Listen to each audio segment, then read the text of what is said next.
Hello बच्चों, प्रश्न पढ़ते हैं। दो कण समान आयाम तथा समान आवृत्ति से समांतर रेखाओं पर सरल आवर्त गति कर रहे हैं। हर समय जब वे विपरीत दिशा में चलते हैं वे एक दूसरे से गुजरते हैं। जब उनके विस्थापन आयाम के आधे हैं उनके बीच कलांतर होगा। हमारे पास यहाँ पे 4 विकल्प दिए गए हैं।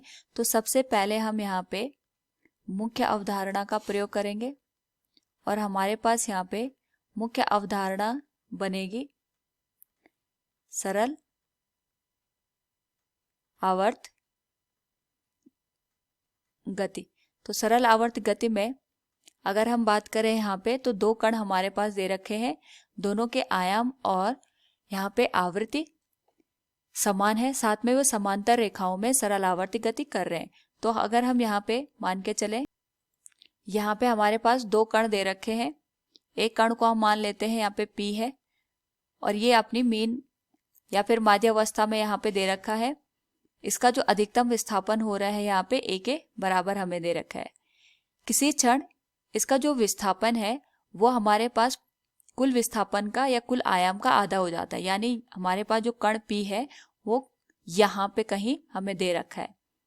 उसी तरीके से जब ये कण आगे की दिशा में चल रहा होगा तो हमारे पास एक और कण जिसको हम यहाँ पे Q के नाम से दिखा सकते हैं, इसी पथ पर वो हमारे पास इतना ही विस्थापन करेगा, लेकिन जो उसका यहाँ पे गति करने का या फिर हम कह सकते हैं यहाँ पे जो Q की दिशा होगी गति करने की वो P के सापेक्ष विपरीत होगी। यानी अगर हमारे पास P आगे की दिशा में चल रहा है तो Q जो कण है वो पूरा एक विस्थापन करके वापस इस तरीके से Q ने यहाँ पे एक आयाम के बराबर विस्थापन करके ये वापस यहाँ पे a/2 पे पहुंच रहा होगा। इस स्थिति में अगर हम देखें P और Q एक दूसरे से विपरीत दिशा में चल रहे हैं और साथ साथ में इन दोनों के जो यहाँ पे विस्थापन है वो a/2 के बराबर है या फिर आयाम के आधे पे ये दोनों यहाँ पे विस्थापन को दर्शा रहे हैं। और हम जानते हैं कि हमारे पास जब कोई भी वस्तु सरल आवर्त गति करता है उस क्षण यहाँ पे जो विस्थापन का समीकरण बनेगा वो बनेगा y बराबर a sine omega T plus phi के बराबर। यहाँ पे जो विस्थापन हो रहा है कुल आयाम का आधा है तो हम इसको लिखेंगे a/2 बराबर a sine omega T plus phi. a से a हमारा हट जाएगा।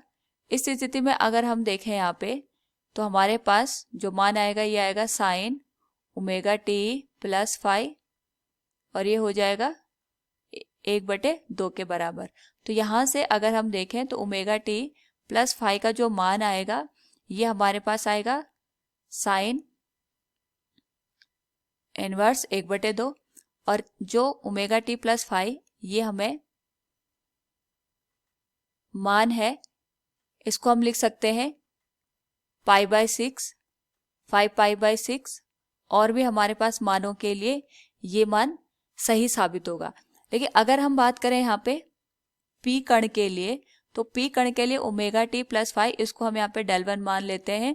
इसका जो मान होगा ये π/6 के बराबर होगा क्योंकि ये हम यहाँ पे आगे की दिशा में गति करते हुए नजर आ रहा है। तो इसको हम लिख सकते हैं ओमेगा टी प्लस φ1। हमने इसका जो यहाँ पे कोण का मान है ओमेगा टी प्लस φ1 उसको हमने del1 के बराबर माना है और इसका मान हमारे पास यहाँ पे π/6 के बराबर आएगा कण P के लिए। इसी तरीके से अगर हम कण Q की बात करते हैं तो इसके लिए जो कोण का मान आएगा इसको हम del2 मान लेते हैं और यहाँ पे क्योंकि हमारे पास आवृत्ति समान है तो ओमेगा टी का मान दोनों के लिए सेम आएगा, पर जो यहाँ पे कोण का मान आएगा वो हम अलग अलग लेके चलेंगे। ये आएगा φ2 और इसका जो मान है हम यहाँ पे ले सकते हैं 5 π/6।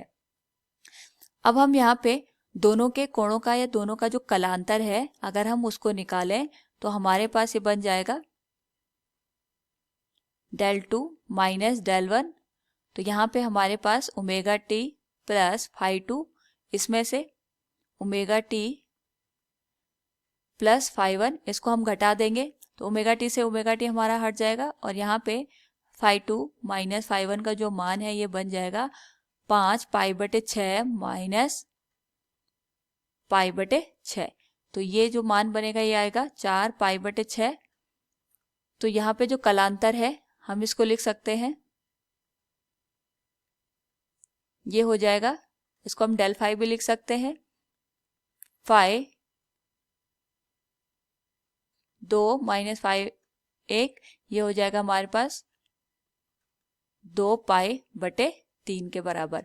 यानी हमारे पास यहाँ पे जो दो कण गति कर रहे हैं जिनका यहाँ पे आयाम और आवृत्ति बराबर है, लेकिन यहाँ पे दोनों एक दूसरे के विपरीत दिशा में चल रहे, उस स्थिति में दोनों के बीच का जो कलांतर होगा ये होगा 2 गुणा पाई बटे 3 के बराबर। तो दिए गए प्रश्न के अनुसार अगर हम देखें यहाँ पे तो हम कह सकते हैं जब उनके विस्थापन आयाम के आधे हैं उनके बीच कलांतर होगा, ये हो जाएगा 2 गुणा पाई बटे 3। विकल्प बी हमारे पास यहाँ पे सही हो जाएगा। उम्मीद आपको समझ में आया होगा। धन्यवाद।